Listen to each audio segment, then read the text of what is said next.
Good morning mga kachismis. For today's my vlog, iyan na naman po tayo ng barley. Mga kachismis, every morning nga pala uminom ako ng barley pagka gising ko. Wala pang laman yung tiyan ko.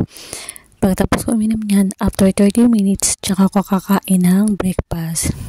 1, 2, 3, 4!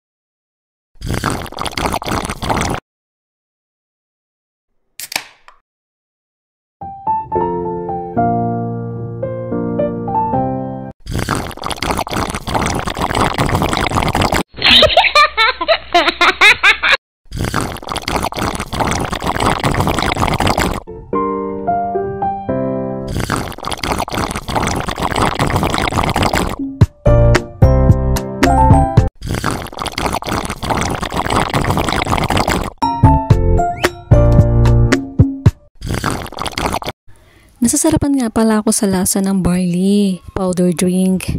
Yan, parang lasang avocado, yon. Tsaka, type na type ko talaga siya. Gustong gusto kong inumin. Ini-straight ko nga pag iniinom ko. Ayoko nang pa-stop-stop. Tsaka ang ganda nga pala ng benefit nito sa katawan. Promise. Meron ako na-obserbahan. Naobserbahan ko na gumaganda na rin yung pakiramdam ko. So, sa tulong ng barley at sa tulong ni God, soon, sasabihin ko kung ano yung napagaling niya sa amin. Bye-bye!